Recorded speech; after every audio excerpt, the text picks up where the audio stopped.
bem-vindos a mais um episódio da Dic Talks. Hoje, connosco, a Miss Aveiro 2024, Ana Sofia. Obrigada, Ana, por teres vindo aqui ao nosso podcast. Como é que estamos hoje? Bem? Nervosas? Bem. Acho que vai correr bem. Vai? Sim, vai correr bem. Então, vamos começar por perguntas um bocadinho mais específicas aqui, por exemplo, na tua infância, como é que tu descreverias a tua infância assim, um bocadinho mais a pormenor? A minha infância foi muito pacífica, a minha família esteve sempre presente, apesar de que eu das duas famílias sou a mais nova, praticamente. Da parte do meu pai eu sou a mais nova, eu sou a única filha, a única neta, a única sobrinha, então fui muito mimada e ainda sou um bocadinho. Não sou mimada agora, mas fui. E da parte da mãe já é uma família muito maior. A contar com a minha mãe são 5 filhos. Então, muitos tios, muitas primas? Sim, muitas primas. Então eu devo ser pai a quarta, mais nova, mais ou menos. E sempre foi uma infância feliz, tenho memórias boas e não posso reclamar. E como é que descreverias a tua relação com os teus pais? Por exemplo, enquanto a tua família, também quando crescias, como é que... Há sempre uma parte que é na adolescência nós nunca gostamos dos nossos pais ou achamos que eles são muito chatos. Mas enquanto cresceste, como é que foi a relação com os teus pais, com a tua família? Foi sempre boa. Obviamente que há aqueles altos e baixos, né, normais da idade, que a gente fica meio um bocadinho desvairada da cabeça. Mas com os meus pais foi sempre boa. Como eu fui sempre filha única, eles nunca tiveram muitas dores de cabeça. Eu sou uma filha muito calma, não podem reclamar. Com a minha família também foi sempre uma relação muito boa. Obviamente que há aquelas pessoas que eu sou mais próxima e não Claro. sou. Provavelmente há familiares meus que eu nem sei que existem, porque a família é enorme. Sim. Mas de resto, pessoas estiveram sempre presentes na minha vida. Os meus avós, os meus tios, os meus primos, sempre estiveram presentes. E os meus pais também. E sendo que tens uma família muito grande do lado da tua mãe e do lado do teu pai um bocadinho mais pequenina, filha única, sentiste assim falta de alguém na família? Como é que...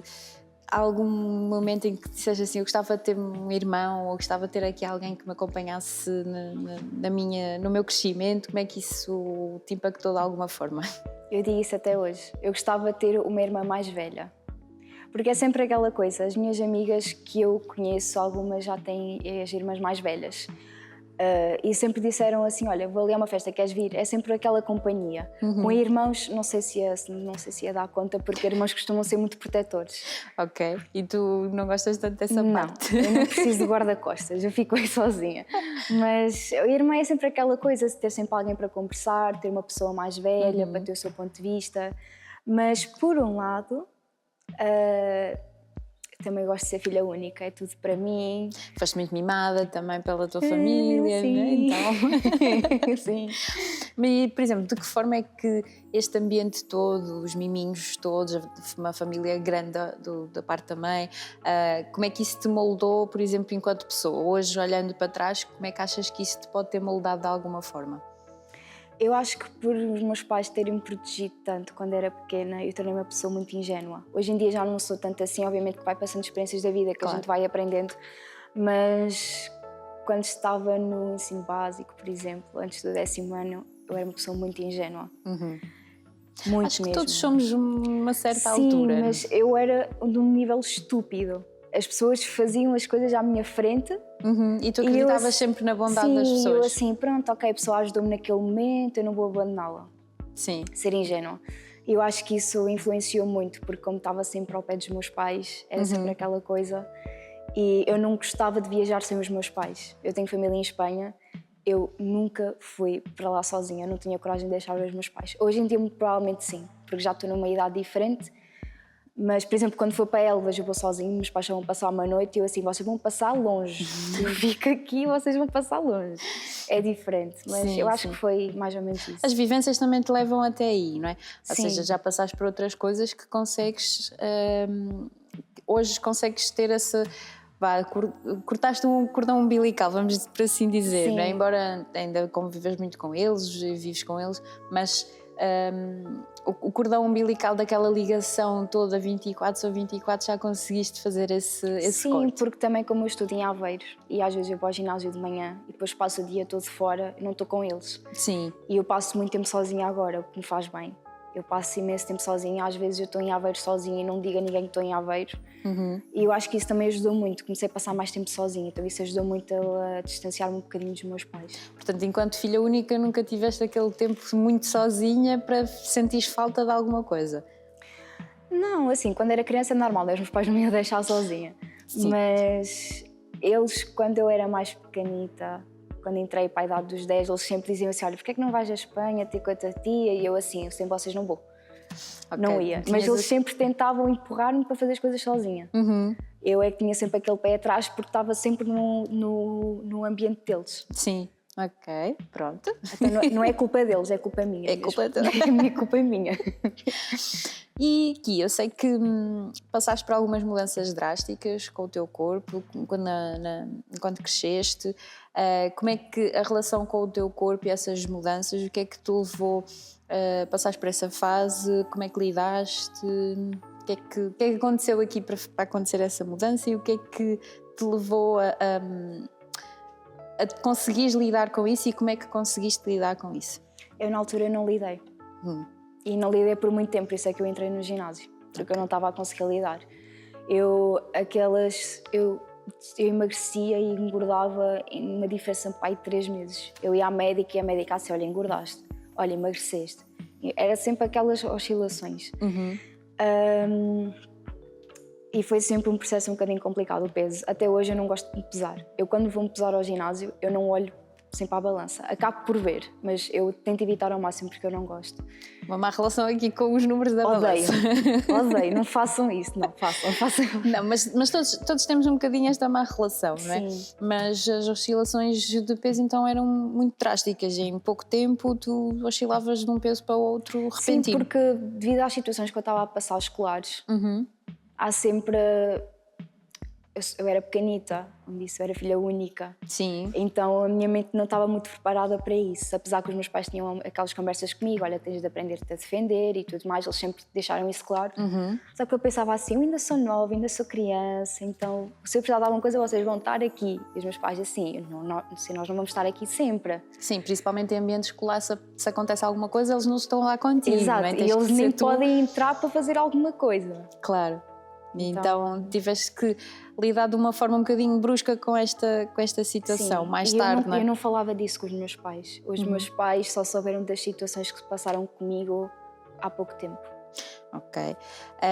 Mas quando tu falas, por exemplo, em situações escolares que tu passaste, é no facto, por exemplo, passaste bullying, como é que isso se te impactou de alguma forma? Como é que recordas em algum momento específico? Todos nós passamos uma parte de bullying Sim. na escola, ou porque não usamos as mesmas roupas, ou porque somos diferentes. Alguma coisa está sempre errada para o público da escola em geral e pronto, é o normal. Não somos fotocópias uns dos outros e aquele que é diferente... E ainda bem. Mas aquele que é diferente, por algum motivo, as pessoas gostam de picar e de desfazer ali alguma coisa. Por isso é que eu digo que toda a gente já passou alguma parte de bullying. Uns mais impactantes, outros não. Mas, por exemplo, no teu caso, como é que isso surgiu? O que é que recordas assim de algum momento mais marcante? Eu acho que o meu caso não foi normal, porque sempre é normal ter essas situações, mas não durante o tempo que foi comigo, por exemplo. Foram durante praticamente 7 anos. Ok, muito tempo. Sim, eu cresci, foi do primeiro ao 7º ano, ou seja, fui quando tinha 5 anos até os meus 12 anos. Eu cresci num ambiente de me criticar ainda mais por causa do meu corpo. Ok. E, das mudanças drásticas que estávamos a falar. E foi sempre complicado porque eu nunca entendia qual é que era o problema, porque acontecia de pessoas nunca me viram na vida, nunca falaram comigo. Colegas de turma, vamos dizer assim, porque eu não falava com pessoas de fora, era mesmo com os colegas de turma, eu tentar ter amizade e eles começarem logo assim, não quero falar contigo, e desprezavam. E eu nem falava com eles, eles nem me conheciam, e eu ficava assim, então é um problema comigo, o que é que eu tenho de errado? Sim. E bullying não é normal. Sim, bullying não é normal, é normal nós termos todos passar por algum motivo, por alguma situação mas dessas. É triste vermos hoje em dia eles assim normalizarem isso. é muito mau, mesmo. É péssimo. Eu vejo cada caso, e tu também, né? Nós Sim. todos vemos casos horríveis que passam na internet e que as pessoas dizem é por causa disto e não sei o quê. Isto já se anda a passar há muito tempo. Sim, Muito. vamos deixando as coisas passar em branco e se calhar até as comunidades escolares, os pais, os professores vão deixando passar as coisas. Sim. E vai cada vez aumentando mais, talvez pelo sentimento de impunidade que os bullies vão tendo, não é? Sim. Ou seja, eu faço uma coisa má contra ti e não tenho nenhuma... não há nenhuma falta disciplinar, nenhuma coisa que eu possa dizer ok, isto realmente foi mau e vai-me afetar no meu futuro. Se eu não tenho nada disso, eu continuo a fazer o mesmo, não é? Porque Exato. é um sinal que eu posso fazê-lo. Sim. Mas desde que eu me lembro que eu entrei na escola sempre tive esse problema. Eu do primeiro ao terceiro ano eu andei na mesma escola, que foi em Samel, e tinha 2 amigas. E andava sempre com elas. Só que como elas estavam bem com toda a gente, às vezes iam Sim, e e deixavam-te um deixavam. bocadinho sozinho. Só que é assim, éramos crianças, e eu vou usar a frase que eu odeio que toda a gente use. Na altura éramos crianças, mas na altura éramos mesmo crianças, tínhamos para aí 5, 6 anos, então Sim, não era tínhamos aquela... noção das coisas. Desde que me lembro eu tive sempre esse problema. As pessoas sempre me desprezavam, faziam comentários feios. O único ano que parou, que eu tive mais pacífica, foi muito provavelmente no 8º ano, 9º, e mesmo assim já houve alguns problemas que mudaram como pessoa também. Passei mais ingênua do que já era. Mas, assim, como é que tu lidavas com o facto das pessoas fazerem isso? Ou seja, eles basicamente punham-te de parte. Como é que tu conseguias lidar com isso? Sentias-te mesmo sozinha? Porque em casa era um ambiente, na escola é outro completamente diferente. Há aqui uma mudança muito grande, não é? De ambientes. Como é que tu te sentias nesta... O que é que tu recordas assim de sentir e como é que conseguias lidar com isto? Eu não ficava chateada porque eu achava que era normal. É o pior disto tudo, eu achava que era normal. Porque eu não sabia o que era o bullying. Eu não sabia. Sim. Então eu não tinha conhecimento nenhum. Então eu achava que aquilo era normal. Então eu ia brincar sozinha, ficava na sala, a mexer nas minhas coisas, e quando as minhas amigas voltavam, ficava com elas. Mas depois, entretanto, mudei de escola por causa de uma situação que houve com uma rapariga que a mãe dela se trabalhava na cantina da escola, e a minha mãe mudou-me de escola sem eu saber. Cheguei outro dia de manhã e a minha professora assim: vais mudar de escola? E eu: não, eu vou continuar aqui. E ela: não, mas vais mudar de escola, tu vais até à Nadia. E eu: não vou a nada. E ela assim: vais. E mostrou-me no computador que tinha sido assim transferida assim para a Nadia, porque houve lá uma situação em que uma miúda começou a inventar e chegava a vezes em que começou-me a empurrar. Ok, ela tomou essa decisão porque disse: Sim, ok, a minha filha aqui não está e não bem. quis dizer. E como é que tu lidaste? De um dia para o outro vais para uma escola completamente Foi diferente? horrível. Piorou a situação ou não melhorou? Piorou, piorou mesmo, piorou. Foi horrível porque eu não me adaptava a sítios novos. Hoje em dia já é mais fácil para mim, mas eu não me adaptava porque eu, quando ficava num sítio, eu queria ficar ali para sempre. E aquela escola era muito maior. A escola em Samel tinha ao todo para aí 30 alunos e a escola em Anadia já tinha para aí 300, 400 alunos. Era enorme. E havia lá meninos que tinham andado comigo na creche. Ok. Então já eram pessoas que eu conhecia. Mas como já tinha passado tanto tempo, porque eu fui das primeiras a sair da creche, eu fui das primeiras, então quebrou aquela relação, então eu não andava com eles. E a minha turma, a contar comigo, o 4º ano eram 5 pessoas e depois é que nós tínhamos aulas com os do 1º ano. E achas que, por exemplo, a situação do bullying que se passava na outra escola, nesta nova que foste, continuou ou melhorou? Porque conhecias pessoas também de trás, podiam transportar esta situação para o ambiente mudar, mas a situação continuar? Ou as pessoas, como já eram um bocadinho diferentes, achas que a situação acalmou e mudou? No 4º ano, sim. A única coisa que piorou foi a professora mesmo. A professora era horrível.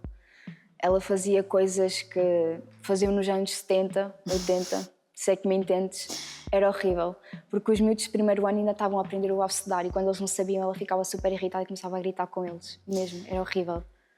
Professores e professores. Por isso é que eu não quero falar muito, que eu não quero escândalo. Mas no quarto ano as coisas, em relação de turma, foram mais pacíficas. Ok. Em questão de colegas. Foi péssimo por causa de professores. Foi péssimo. Por exemplo, aquilo que os colegas gozavam contigo de alguma forma, o que é que te magoava? Alguma coisa que eles dissessem, ou era mesmo só o facto de te porem de parte? Há sempre aquelas palavras que se vão dizendo que podem magoar de alguma forma, mas havia alguma coisa que te pudesse magoar assim mais? Ou também estavas naquela altura que serias mais ingênua e que não, assim, não ligo muito a isto, vou deixar passar e se calhar impactou-te depois? Como é que... O que me afetava mais era o que eles diziam, nem era meterem de parte. Meterem de parte para mim já era uma coisa normal, porque faziam sempre. Então para mim era pronto, ok, eles vão à vida deles, eu vou à minha. E quando me tentava juntar, às vezes saíam, para mim era normal, ingênua. Era mais o que diziam mesmo, as coisas que diziam e que faziam também. Mas alguma coisa que te lembres até hoje? Dizerem que não ia ser ninguém na vida, que era fraca. Mas tu mostravas essa fraqueza? Muito provavelmente sim, pelo facto de que eu não me defendia. Sim, mas passavas muito tempo sozinha, portanto, quem passa tempo sozinha também não é fraca de todo. Ou seja, não, eu digo isto porque não estavas a chorar na frente deles, não é? Ou não. Há sempre uma situação ou outra que é mais delicada. Há mentalidades e mentalidades. Agora, por exemplo, nós temos essa mentalidade, mas na altura quem andava sozinho era um fraco, não tinha amigos e que não valia nada. Hoje em dia já não é assim. Hoje em dia uma pessoa sozinha é uma pessoa que tem uma boa relação consigo própria. Sim. É uma pessoa que consegue estar sem ninguém, ser dependente de si próprio. Mas na altura, com a idade que nós tínhamos, aquilo era uma pessoa que não tem amigos, uma pessoa fraca, que não presta para nada. Por isso é que diziam isso. E aquilo ficou na mente, de que eu não ia ser ninguém na vida, que era fraca. E achas que estes desafios todos te tornaram mais fortes? Deixam marcas, como é óbvio, mas ainda estás a curá-las? Ou achas que já ficaram mais atenuadas entretanto? A questão do bullying acho que já está curado, porque essas pessoas não devem mudar. Pessoas que são assim não mudam. E depois foram pessoas que nunca levaram nas orelhas por causa disso, nunca... A diretora de turma, eu só soube o que era bullying quando estava no 5º ano. Foi quando a minha DT fez um PowerPoint sobre bullying. E o que era o bullying físico e essas coisas. E olhei eu assim, eu estou a passar por isto. Não era tão divulgado como agora, não é? Não, porque eu também entendo, porque do 1º ao 4º ano, o 1º ano é mais aprender o abecedário, são os primeiros 4 anos de escola, nós ainda estamos a aprender muita coisa, no 5º ano já fica um bocadinho mais complicado, não é? Sim, sim. Porque nós até fazemos o exame do 4º ao 5º, é um grau mais sério. E se calhar passam até, não sei se foi o teu caso, mas há muitos casos que no 5º ano passamos para uma escola maior, ou seja, vamos ter com pessoas que já têm muito mais velhas que nós e às vezes até estamos com cursos profissionais que já são pessoas que se estão a tornar adultos e nós ali adolescentes, pré-adolescentes, né? E há ali muito cruzamento de idades diferentes e pode haver neste caso, por exemplo, uma pessoa mais velha a brincar e ser maldoso até nas brincadeiras que faz com os mais novos, porque os mais novos são sempre muito mais inocentes e não sabem defender tão bem e ele vai sempre andar ali a julgar e a fazer estas coisas que não se devem fazer, mas infelizmente fazem-se cada vez mais. No meu caso foi. Nós fomos para o ciclo de Anadia Velho, que já está fechado. O pessoal da Anadia sabe o que é que eu estou a falar. Aquilo era horrível. Aquilo já era tão velho que chovia lá dentro. A minha tia, que tem 52 anos, andou lá. Ok. Então, nunca teve uma reforma na escola? Não, aquilo foi horrível. Era horrível a escola. E era sempre ao ar livre. Era tudo ao ar livre. Para ir às casas de banho, íamos passar por um corredor que ficava na rua. No inverno havia de ser interessante. E as casas de banho tinham um buraco no teto, aquilo era horrível. Mas o nosso caso não era tipo os mais velhos. Antigamente, anos atrás, os mais velhos ainda se podiam meter com os mais novos. Hoje em dia não. Hoje em dia eu falo por mim, eu só quero acabar, por exemplo, a escola e ir embora, só. Não estás ali para fazer... O meu problema mesmo foi caso mesmo de turma. Sim, é complicado. Achas que estas mudanças todas para ti trouxeram outras repercussões, ou seja, ansiedades, depressões, têm a ver com estes problemas todos ou achas que é um acumular de situações? Eu acho que foi um acumular, apesar de que esta questão do bullying já está resolvida há algum tempo, até hoje só uma pessoa é que me pediu desculpa. O resto das pessoas passam por mim e fingem que nada se passou, porque é aquela coisa, nós éramos crianças. Era só uma brincadeira. Foi só uma brincadeira. E eu só reparei que pensavam nisso quando eu estava a falar com uma colega minha do 7º ano, e a gente falou e ela assim, pois eles brincavam muito contigo. Eu ficava a olhar e eu assim, brincar? E ela, sim, eles estavam sempre a meter contigo. E eu... As brincadeiras, lá está as brincadeiras maldosas, ou seja, exato. Há muito aquela questão que nós ainda estamos a crescer, é certo, não sabemos bem os nossos limites, mas acho que isto também tem muito a ver com a educação que trazemos de casa, não só. Os professores também não têm que nos ensinar as regras de vida, não é? Sim, mas sendo que eles estão lá e sabendo de um caso assim, acho que eles devem intervir. Na altura a minha DT não se meteu em nada. Eu lembro que eu fui me queixar, porque houve um dia em que, depois de sendo a apresentação do bullying, é a pior memória que eu tenho do 5º ano é essa. O 5º ano todo foi horrível, desde meterem as minhas coisas na mochila, no lixo, meterem lixo nas minhas coisas, nos meus tojos, tiravam os livros, metiam lixo, meterem as minhas coisas em cima de árvores. Nos balneários elas ocupavam os bancos todos e eu tinha que me vestir para debaixo do chuveiro, que era frio, ligavam o chuveiro, molhavam as roupas todas. Era assim, todos os dias. O pior que eu tenho foi, depois dessa apresentação, eu fui falar com a minha DT e disse, está a passar-se isto, porque meus pais sempre disseram, se acontecer alguma coisa, fala com a tua professora. Sim, sim. E se acontecer alguma coisa, eu vou lá e falo com ela, é o normal. E eu fui falar com ela e disse assim, não falo com as pessoas, com as meninas em questão, que era quase a turma toda. Claro. Só que há sempre aquele grupito que é o pior, não é? Pronto, e ela foi falar com essas pessoas. Pois. E o que aconteceu? Depois disso, formaram um grupo, eu fiquei no meio, eu lembro-me só de mandar pontapés e empurrões, e havia pessoas que passavam e não faziam nada, porque não se queriam meter. Não chegou só falarem palavras feias, fazerem coisas, né, lixo na mochila e essas tretas todas, ainda chegaram para a violência física. Sim, a minha mãe um dia viu. Foi mais que uma vez? Foi. Ok. Só que essa aí foi a pior. O resto que me fazia era encontrões, já mandaram chapadas. Houve um dia em que a minha mãe estava a ir para o trabalho e ela passava por lá. E eu chegava a casa a reclamar, eu não queria ir para a escola. Normal. Claro. E a minha mãe disse assim, eu vou amanhã passar pela parte de fora, né, que o trabalho dela ficava naquela subida, e vou ver. Porque a minha sala ficava do lado de fora do muro onde passavam carros e tinha alunos e tudo mais. E um colega meu, que foi esse colega que me pediu desculpa já há algum tempo, ele começou-se a meter comigo e disse assim, deixa-me em paz. Ele começou-me a empurrar, a querer meter ao chão, empurrar. E a minha mãe assim, olha, anda cá, chamou. E ela só lhe disse assim, não batas nela. Teve uma conversa com ele, a minha mãe não ia fazer nada, ela estava lá de fora. Só que como ela viu que eu não me estava a defender, porque eu não me defendia, eu não sabia defender, ela assim, olha, não faças isso à Ana, porque isso é mau. Sim. E tudo, e ele depois passou 2 dias, não fez nada, mas depois voltou. Já a principal, que era aquela que me chateava todos os dias, houve um dia que eu me fartei e eu fiz ali um desabafo. Eu já não me recordo bem do que eu disse, mas eu disse, tens de parar de fazer isto é mau, para. Eu sei que ela ficou tão surpreendida que eu, na primeira vez, me defendi, que ela ficou uma semana a dar super bem comigo, até fui à casa dela e eu achar, não, está tudo bem, ela já é minha amiga, né? Sim. Pronto, está tudo bem. Uma pessoa que muda assim de um lado para o outro é mau, não confiem. E depois, já outra semana, ela já me estava a tratar mal outra vez porque ela viu que eu já estava a baixar a guarda. Exato. Sim.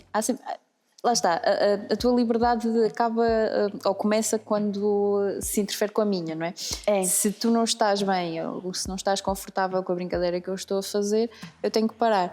E quando estamos a crescer há muito esta sensação de que não sabemos onde é que acabam e começam os limites dos outros e em geral da vida, não é? Porque também gostamos de colocar a nossa vida em risco. mas acho que isto também tem muito a ver com as coisas que nós trazemos de casa. Às vezes até o facto de não falarmos tudo em casa, ou seja, no teu caso também não falavas muito o que é que se passava na escola. Não, porque os meus pais sempre diziam, isso é normal, isso também aconteceu comigo. Só que não aconteceu com eles de chegarem a bater. Sim, é aquela questão. Nós vamos normalizando o facto de sermos diferentes e nos chamarem um nome ao outro, ou porque temos um telemóvel e os outros têm outros telemóveis mais XPTOs e as pessoas não, é pobre, ou é rico, ou é assim, ou é assado, estes nomes que vão chamando, mas efetivamente chegar à parte de violência física é mesmo mau. É muito mau. Às vezes, eu penso que não seja só a educação, eu também acho que é, por exemplo, problemas que há em casa, que isso afeta a pessoa.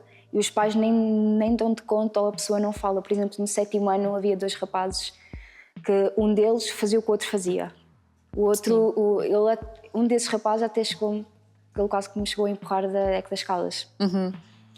E ele estava a passar por uma situação familiar e ele passou aquela semana toda quieto, super calmo.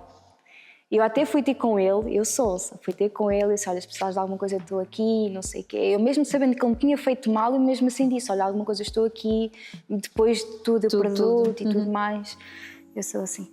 E até dá raiva, que horror. E ele assim, obrigada, não sei o quê, e noutra semana já estava bem e voltava a fazer o que fazia. E eu assim, mas eu disse, não sei o quê, e ele assim, e tu achas que eu quero a tua amizade para alguma coisa? E eu, ok, fui burra outra vez. Não diria que foste burra, assim, no mundo há sempre pessoas que têm que ser boas, não é? Não podemos ser todos maus, há pessoas que têm que ser boas. Mas eu sou boa demais. Eu percebo e compreendo e assim, para contextualizar, também passei por algumas coisas do género. Cheguei à parte da violência física uma vez, que foi quase na porta da escola, portanto a escola, a comunidade escolar, professores interviram. E houve uma altura que eu só saí da escola com a polícia da segurança escolar, escola segura. Sim, da escola segura. À porta e só conseguia sair da escola nessa altura. Acho que foi mais ou menos 7º ou 8º. É sempre esses anos, é os mais complicados. É, pronto. Depois no secundário já não se passou nada, já estava tudo bem, eu mudei de escola até no secundário, na verdade, mas depois passou tudo bem. Houve aqui um período, uma altura do ano em que eu, acho que do 8º para o 9º ou assim, um ano escolar que eu praticamente fiquei sozinha e como tinha os cursos profissionais na altura, eu dava-me bem com os mais velhos. Era aqueles que me chateavam menos a cabeça, eu é que lhes chateava a cabeça deles, ou seja, a mais nova andava atrás dos mais velhos. Ainda hoje tenho amigas dessa altura. É interessante porque enquanto colegas da mesma idade podíamos dar-nos todos bem e acabamos por quase que levar insultos diariamente e depois partem mesmo para a violência física futuramente. E depois vamos nos dar com pessoas que não têm nada a ver com a nossa idade nem com a nossa comunidade, porque, ok, é com esta pessoa que eu consigo falar e estar nos intervalos, porque somos seres humanos e gostamos de conversar, não é? A partir daqui acho que é isto. Mas achas que, por exemplo, todos estes desafios, estas coisas te levaram a ter ansiedade ou ela já cá estava e despoltou depois? Eu acho que não. Eu acho que não, porque como eu achava que era normal até uma certa altura, eu só comecei a ter ataques de ansiedade no 7º ano. E eu nem sabia que era ataques de ansiedade. Comecei a ter, que foi nessa época que o meu avô, que pronto, já faleceu, ficou sem as pernas, apanhou feridas nas pernas e eu fui levá-lo ao hospital com a minha tia e com a minha avó. E aí eu comecei a sentir faltas de ar e começar a ter ectonturas. Eu não sabia o que é que era, eu achava que era algum problema no coração. E depois fui ao pediátrico e a médica olhou para mim e ela assim, isso chama-se ataques de ansiedade. E isso veio-me acontecer durante 1-2 semanas, só que depois acalmou mais. Como também nessa época eu depois chumbei no 7º ano, porque no 7º ano também foi um dos piores anos. Os piores anos foi o 5º e o 7º, foram os piores mesmo. Os impares. As idades, eu acho que é as idades. São idades muito complicadas e coincide ali muita gente da mesma idade. Então... Pronto, depois vêm sempre amigos de trás e os outros que vêm novos já não queremos no nosso grupo. Sim. É complicado. Eu só comecei a ter os ataques no 7º ano, eu chumbei no 7º ano porque o meu DT do meu primeiro 7º ano disse assim, olha, devido ao que aconteceu este ano, eu acho melhor nós chumbarmos porque... E as sem bases também, se calhar. É assim, eu no primeiro período tive 9 negativas, que eu só podia ter 1 ou 2. E no segundo período já tinha 5. No terceiro já tinha 2 ou 3, mas nem era português e matemática ao mesmo tempo, porque português e matemática ao mesmo tempo é chumbar. Era chumbado, sim. Só que eles preferiram-me chumbar porque eles iam separar a turma. Ok. Só que eu ia acabar por ficar com alguém que me tivesse feito mal. Então ele disse, nós não queremos que fiques no mesmo ano ou na mesma turma que alguém te fez isso durante o ano todo e achamos que tu és um bocadinho imatura para estar no 8º ano. Ele veio aquilo a mal. Eu levei aquilo no coração, porque eu fiquei assim, quer dizer, eu aguentei o ano todo, eu não falei com ele nenhuma vez, ele próprio via, próprio sabia. Se eu fosse assim tão fraca, Eu muito provavelmente ia ter falado com ele, ia chorar, ia fazer isto e aquilo e nunca o fiz. E está a dizer que eu sou imatura, eu levei aquilo a peito. Mas ainda bem que chumbei. Na turma de 7º ano estava lá uma amiga minha que é a Sara, que ela já é minha amiga desde que eu tenho pai 9 anos. Já somos amigas desde pequenas. E lá criei um grupo de amizade que eu pensei assim, ok, criei amigos, tenho amigos. Então foi um ano muito bom.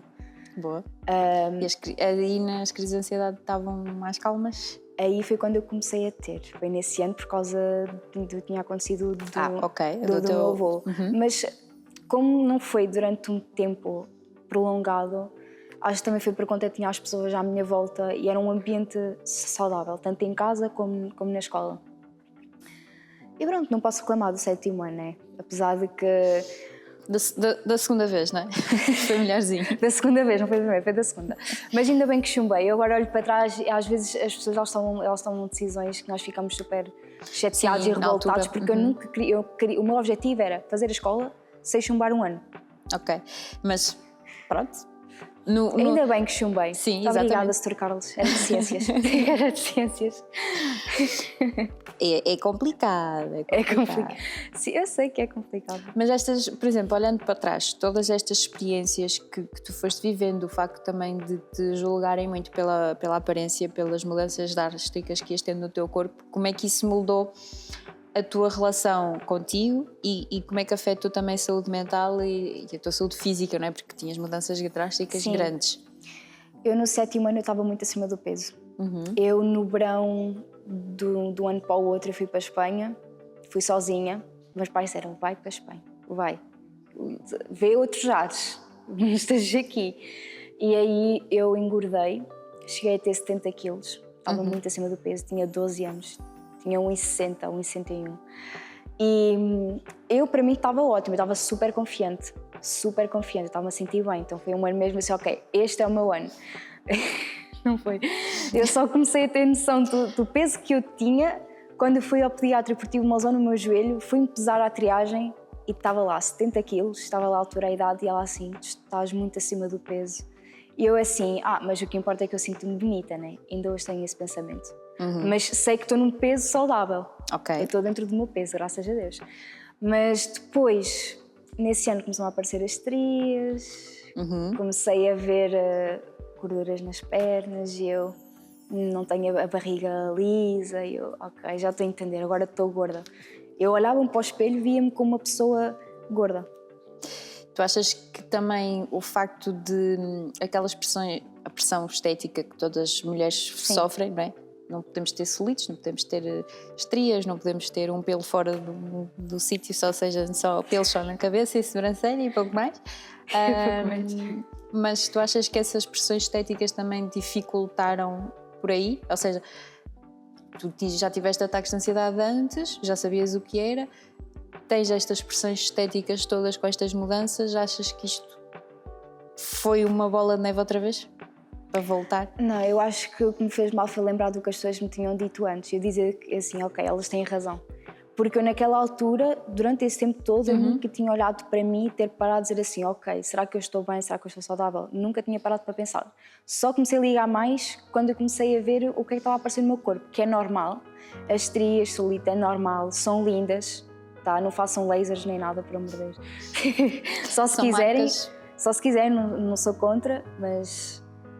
Marcas de guerra. Exato, é bonito. Mas eu pensei assim, eu não posso ter estrias. As miúdas, as modelos da Victoria's Secret não têm estrias. Mas já pensavas em ser modelo? Tinha sempre aí um bichinho. Sonhava, mas eu na minha cabeça nunca ia acontecer porque achava que ia ter o corpo assim. Sempre. Nunca achei que fosse lá ter aquele corpo. A pressão estética dos modelos que desfilam nas grandes marcas não têm isto. Eu tenho, já não estou bem, já não sou aceitável. Ou seja, as críticas de antes também voltam porque tu achas que não és aceitável para a sociedade. Eu parecia que estava a ouvi-los no meu ouvido a dizer assim, és gorda. Porque faziam os comentários, és gorda, és isto e aquilo. E eu ficava assim, pronto, está bem, sou mesmo. Sei lá. Eu não rebatia, eu não me defendia. Eu acho que foi mesmo o meu mal, porque hoje em dia, quando passam os limites, eu me defendo e as pessoas ficam no canto. Na altura não, na altura eu ficava a ouvir, não dizia nada. Como é que tu lidaste com isso? Disseste também aos teus pais assim, eu quero entrar no ginásio, quero fazer uma dieta, ou fizeste porque por acaso e assim, vou fazer uma dieta?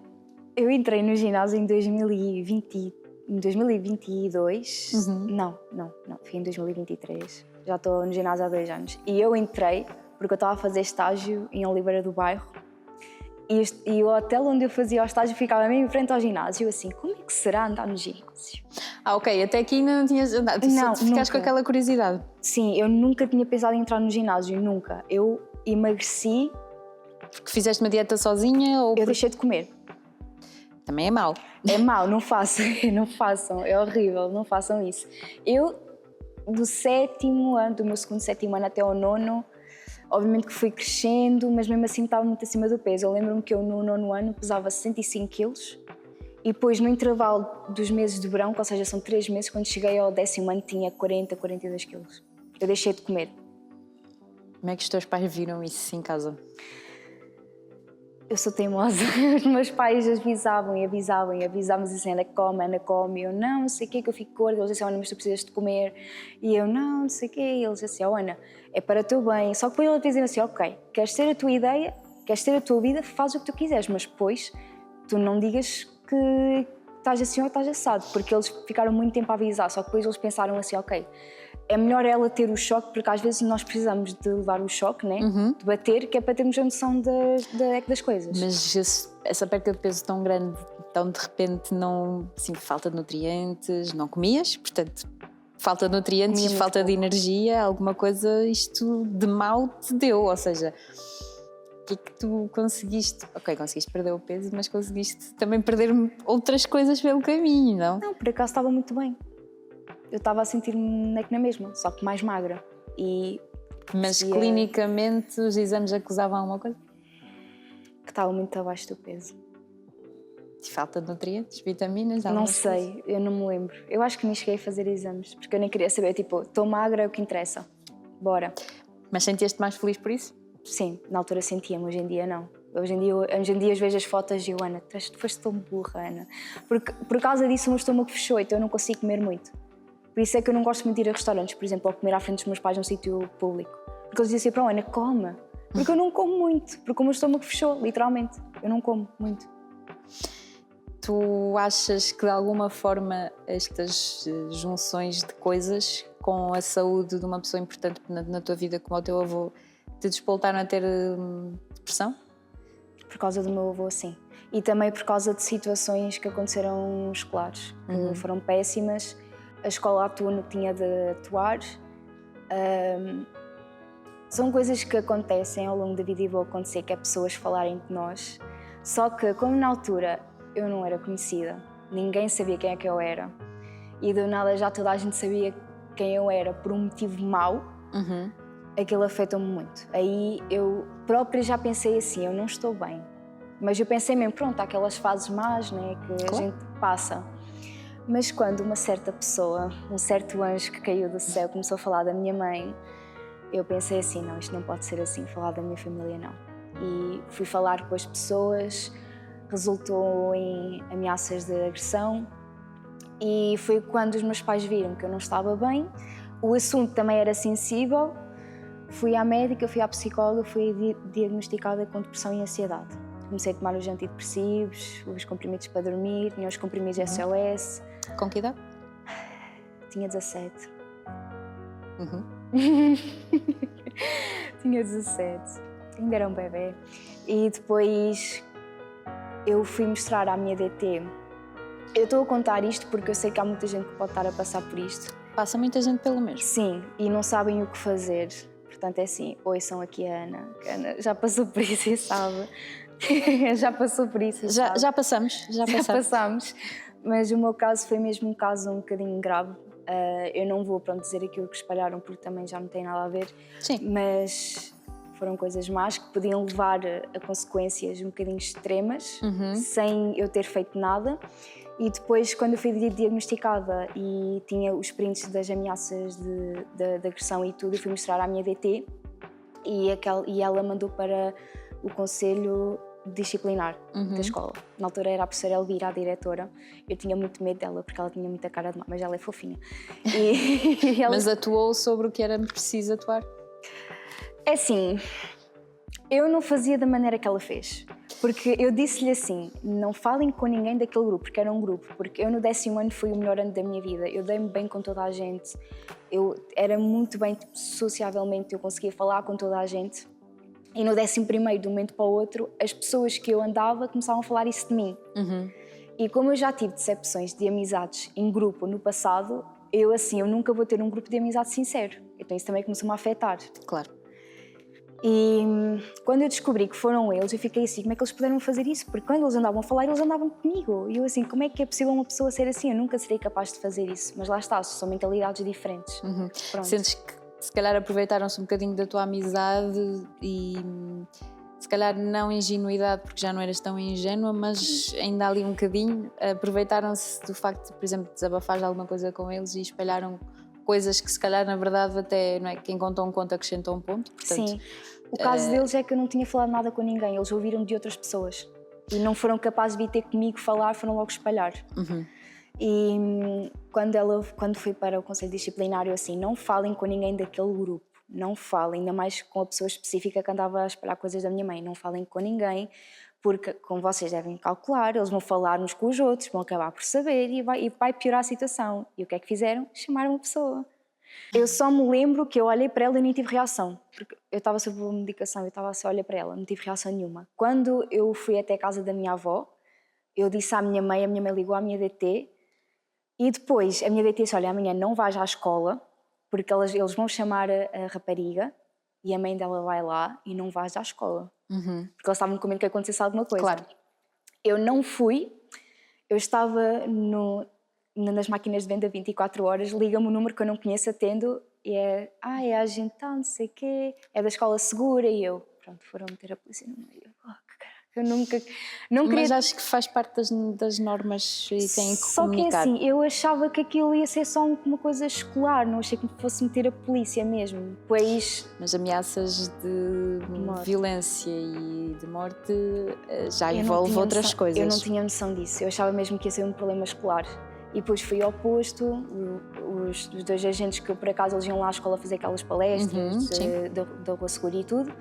E eu disse assim, eu não quero fazer a queixa, porque eu pensei assim, já estamos no 11º, falta mais de um ano, tenho 17 anos, eles já têm todos 18 praticamente, vamos deixar passar. E eles assim, se não fazes tu a queixa, então fazemos nós, é à nossa maneira. Okay. E eu olhei para a minha mãe assim, tu é que sabes. Eu era menor e eles assim, os pais é que assinam, porque ela é menor de idade, mas claro. A minha mãe assim, eu não vou assinar as coisas que ela não quer fazer, se ela não quer fazer a queixa, ela não faz. Só que eles disseram, então se ela não faz a queixa, então fazemos nós. E eu pensei assim, pronto, vou ter que fazer a queixa. Fui fazer a queixa, eles não sabiam, só souberam passado 2 meses, isto já foi em fevereiro, eles só souberam que estava a passar em abril. Então eles estavam a enterrar-se sem saber. Por isso é que eu estava super tranquila. Mas não ajudou no processo, ou seja, de sobremedicação, com ansiedade e depressão, ainda teres que levar com estas pessoas no ambiente em que passamos mais tempo. Contra mim.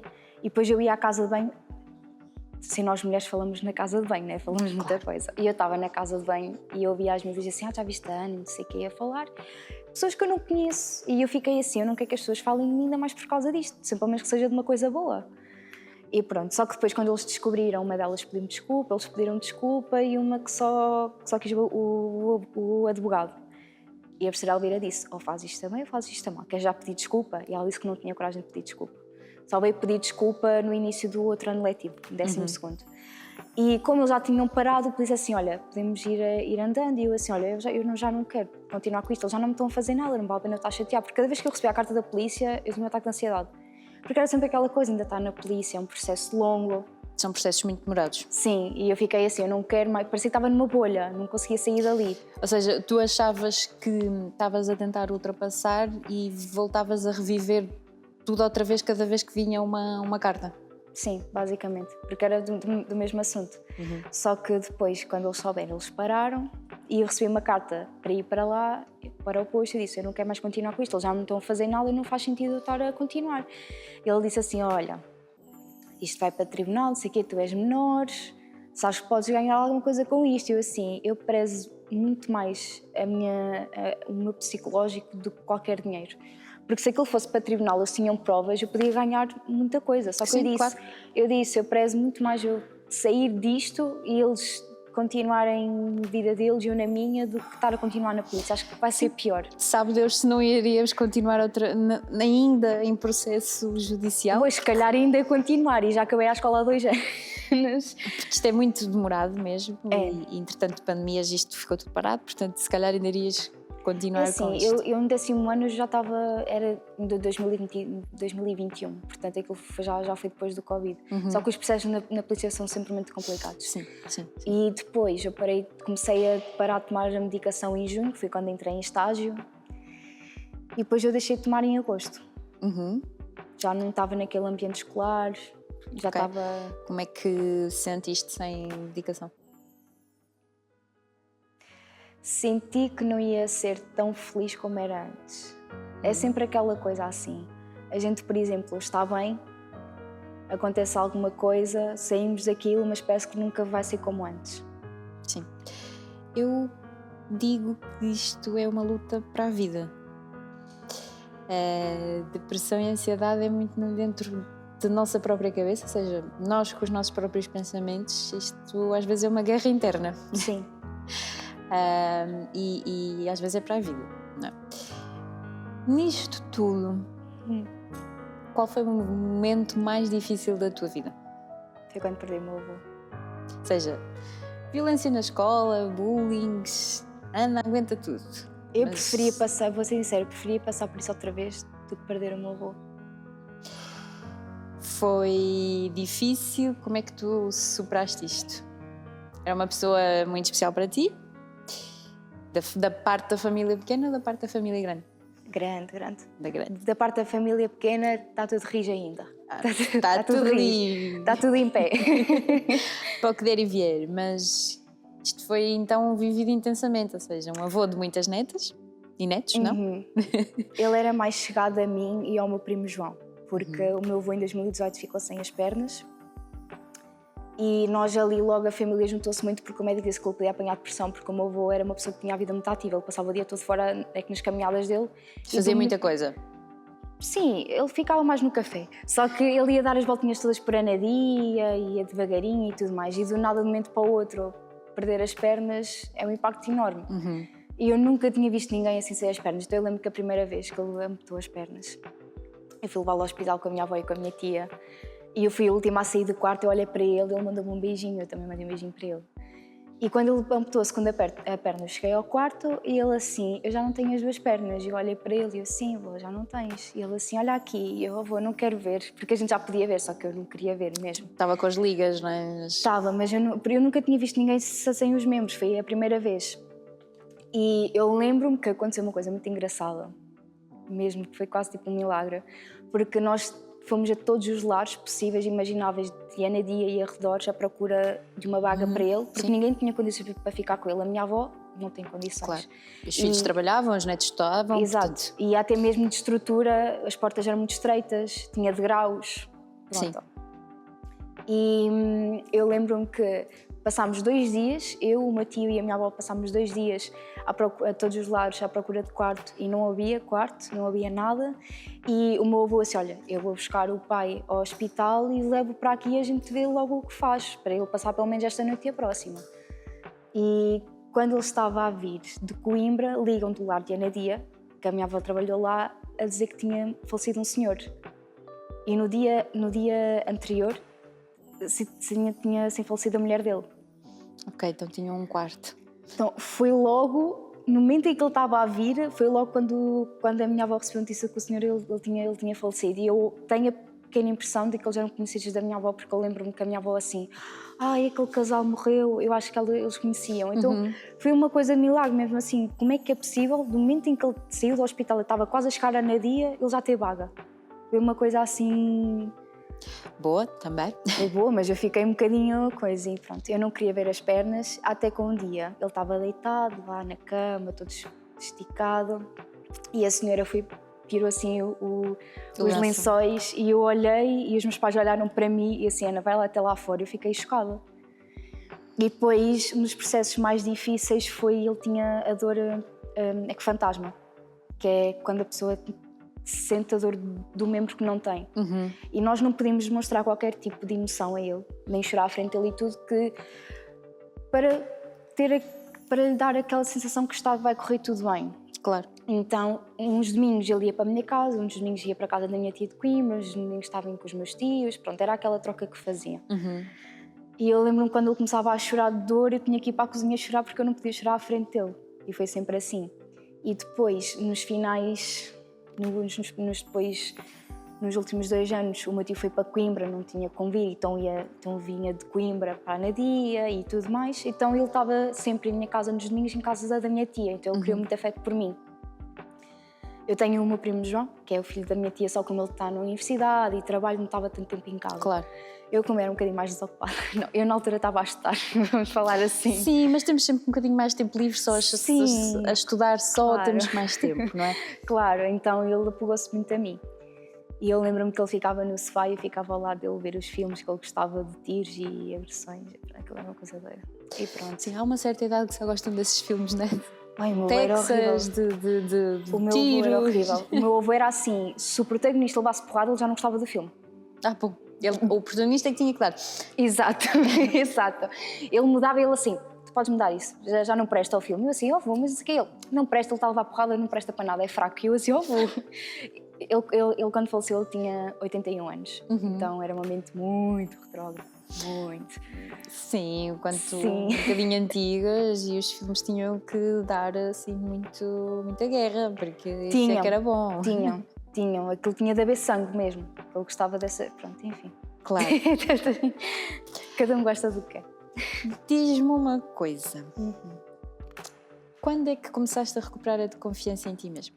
Porque isto tudo é um processo, ou seja, há bullying, já há violências, há um avô que fica doente e que entretanto vem a falecer. A confiança em ti mesma é pouco ou nenhuma. Como é que começaste a recuperar essa confiança? Eu acho que só foi quando, para aí, ano passado, porque o meu avô não estava doente. A artéria entupiu e ele foi do nada. Sim, digo doente, seja, sim. tiraram as pernas, este processo todo vem do lar aos fins de semana. Há aqui uma parte que... Sim, mas eu acho que ele lida muito bem com a situação, porque há pessoas que passam por essas situações e podem entrar em uma depressão e tudo mais. Sim. E ele lida muito bem com isso. Eu nunca pensei que ele fosse lidar assim tanto, mas como ele também tinha a personalidade muito forte, acho que também foi por isso. Mas o que acabou com tudo foi mesmo a morte dele, porque aconteceu no mesmo ano em que aconteceu aquele problema muscular. Eu deixei de tomar os antidepressivos em agosto e ele faleceu em setembro. Isso foi tudo muito junto. E eu descobri durante uma aula no Facebook. Ele tinha falecido às 10 da manhã, descobri à 1 da tarde. Já toda a gente sabia, menos eu. Ok. É duro então, também. Foi mesmo um impacto e foi horrível, e eu só aceitei a morte dele mais. Ainda é algo que ainda estou a curar, ainda não é algo 100% que eu aceito, mas comecei a lidar mais com a situação ano passado. Então acho que a partir daí foi quando comecei o meu processo de trabalhar em mim mesma. No ginásio comecei a ficar mais empenhada, porque eu ia ao ginásio tipo uma vez por semana e depois aparecia passado um mês. Aquela curiosidade de ver como é que é um ginásio e ias lá só porque isto é giro. Mas também eu comecei do estágio cedo, à tarde. Quando chegava ao ginásio aquilo estava cheio, não conseguíamos fazer nada. Okay. Horário de ponta. Exato, e eu não vou ficar nesta confusão, eu vou para casa dormir e comer. Ia dormir. Mas foi mesmo ano passado que eu comecei a ter essa mais confiança. Ano passado, finais de 2023. Então, o ginásio teve aqui um grande impacto na tua vida. Como é que este hábito mudou a forma como te vês e como vives? O ginásio é uma maneira de eu libertar tudo aquilo que eu sinto. Stress, ansiedade, tudo. É como uma terapia. Eu aconselho mesmo muito, porque além de nós passarmos tempo connosco próprios, né, a trabalhar em nós, eu acho que é um dos projetos mais importantes que nós temos na nossa vida, é nós mesmos. E eu aconselho muito, não só por estética, mas também por saúde, tanto físico como mental. Ajuda mesmo, e é mesmo como se fosse uma terapia. Boa. Ajuda mesmo. Em que momento é que tu decides participar num concurso de beleza? Estava ansiosa para esta pergunta. O que é que veio aqui assim? Vou-me inscrever. Então, eu já tinha pensado nesse tipo de coisas quando estava para aí no 8º, 9º ano, só que eu pensei assim, ainda sou um bocadinho nova, se calhar ainda não tenho a mentalidade certa, porque eu na altura criava muita expectativa e caso eu não conseguisse alguma coisa... Ias ficar muito em baixo. Ia ficar muito mal porque ia-me afetar a mim e a minha autoestima, porque na altura estava super abalada. E uma amiga minha que se chama Tainá, um beijinho, Tainá, ela representou Viseu no Miss Universo Portugal em 2023. Boa. E eu vi, ela metia as stories e eu assim, por que não tentar? Sim. Então, aquele ano não fui, mas inscrevi-me depois, no início do ano passado, da região de Aveiro. E então, o desfile que eu tive foi para a seleção da final assim nacional. Não era por misses, era por regiões, distritos. E eu fui juntamente com o restante de Aveiro e Viseu. Só que eu nunca participei num concurso destes. Eu fui a um Open Day que foi dado assim pela Silvia Oliveira, que é Top Model Portugal 2023. Ela é que nos esteve a ajudar com as poses e tudo mais. Fui a uma e eu assim, eu já estou preparada para ir. Só faltava o resto. Eles já tinham dito mais ou menos as roupas que nós tínhamos de levar e tudo mais. E eu só preparei as coisas na mesma semana do desfile. O desfile foi num sábado e eu só preparei tipo na terça ou na quarta-feira. Então, na altura era só o traje assim casual, que é as calças de ganga e o top branco, e era o vestido curto. O vestido curto, eu assim, eu não vou comprar um vestido, não vou gastar dinheiro num vestido, sendo que eu só vou usar uma vez. Então, vou aos chineses comprar. Comprei o meu vestido nos chineses, comprei um top na New Yorker e está tudo certo. Fui. Quando eu cheguei lá, eram muitas meninas de teen, que tem a parte teen e tem a parte miss. E miss éramos para aí 30 e poucos, éramos imensas. A quinta que nós estávamos, que era em Penacova, a sala era pequena, então havia pessoas em pé a encher a sala e a passarela era tipo assim e as pessoas já estavam logo do lado coladas, ou seja, a gente desfilava, as pessoas já estavam coladas a nós e eu, ok, Ana, e os meus pais logo na segunda fila. E eu, não, ok, Ana, vamos. E depois foi um bocadinho intimidador, porque eu assim, eu nunca desfilei na minha vida. Está aqui muita gente, eu vou ter muita vergonha. E depois o vestido curto foi que eu me senti... O primeiro desfile até fui bem, porque estava de calças, vestido curto, que nem é assim tão curto, eu já fiquei meio assim, ok, com o vestido curto não podemos fazer certas poses, que é para não se ver muito as coxas e tudo mais, então a gente tem que ter muito cuidado. Só que eu assim, pronto, seja o que Deus quiser, fui, não fui selecionada, também não fiquei triste, porque eu assim, vou levar como uma experiência para quando voltar a participar, eu já saber como é que é e organizar melhor, porque nunca tinha participado, eu fui mesmo só pela experiência. Claro, isso é importante. Sim, e depois a Letícia, ela disse, olha, tu podes vir ao Miss Aveiro se tu gostaste assim da experiência ou queres saber mais, tu vens ao Miss Aveiro. E escreveste ao Miss Aveiro? Eu já tinha inscrito, porque essa inscrição já era para o desfile de seleção e para o Miss Aveiro. Ah, ok, boa. E ela disse, se quiseres vir, se tu te sentires confortável, bem. E eu, está bem. Fui, escolhi o vestido em setembro, porque eu achei que o desfile ia ser para aí em outubro, novembro, foi em dezembro. Já tinha escolhido o vestido, já tinha tudo mais ou menos preparado. E quando cheguei aqui, eu bebi mais porque eu queria reencontrar as meninas que eu tinha conhecido no outro desfile. E vieram algumas. E depois, quando foi o primeiro desfile, eu fui lá para trás e elas assim, és tu que vais ganhar. E eu assim, não vou ganhar. Não sentias que ias ganhar? Não, eu achava que quem ia ganhar era a Diana, que é a primeira dama de Miss Aveiro. Eu achava que ia ser ela a ganhar. E eu assim, não, vais ser tu. E ela, não, Ana, vais ser tu. E eu, não. E como é que foi quando disseram o teu nome? O que é que sentiste? Eu estava com muita pressão em cima, porque estavam todas as meninas a olharem para mim assim, fazerem assim, isto. E eu, não. E elas a olharem para mim, já estava toda a gente daquele ciclo a olhar para mim. E depois, quando a Micaela, ela disse o meu nome, eu fiquei a olhar e só meti a mão, olhei para uma amiga minha que tinha participado no Miss Teen, olhei para ela assim e ela, depois eu olhei para baixo para o meu número e eu, pronto, vamos lá. E a Tânia, que é a Miss Aveiro de 2023, o último desfile, ela disse-me assim, eu disse assim, olha, está toda a gente a dizer que eu vou ganhar. E eu tenho medo que algumas meninas levem isso a mal e olhem com cara feia. E ela assim, mas és tu que vais ganhar. E eu, não digas isso. Ela, vais ser tu a ganhar, vais ver. E quando ela chegou ao pé de mim, quando saiu depois do direto bem, quando ela chegou ali ao pé de mim, ela abraçou-me e ela disse assim, eu disse que ias ganhar. E depois deu uma faixa e deu uma coroa, passou a coroa a mim. E como Miss Aveiro, que mensagem é que tu queres passar a quem enfrenta dificuldades iguais às que tu passaste? Que nem sempre o que as pessoas dizem sobre ti não significa que vai acontecer. A mim disseram que não ia ser ninguém na vida e estou aqui A lutar? a lutar, estou a levar a Aveiro no meu peito, A representar a cidade? representar o distrito. Não é a cidade, é o distrito todo. É horrível, é uma pressão, é muita pressão que eu tenho. Então. Recebes muitas mensagens de meninas que te veem como inspiração. Como é que é carregar essa responsabilidade? É grande. Apesar de que o que eu mostro é aquilo que eu sou, as fotografias, tudo aquilo que eu sou, e mesmo assim elogiar, parece que digo assim, ok, afinal não sou a pessoa que diziam que eu era ser, e cresci mais, né? Mudei muito, mas às vezes vêm mensagens que eu fico a olhar e, oh, meu Deus do céu, com mensagens do tipo, eu quero ser como tu, eu quero ter isso como tu.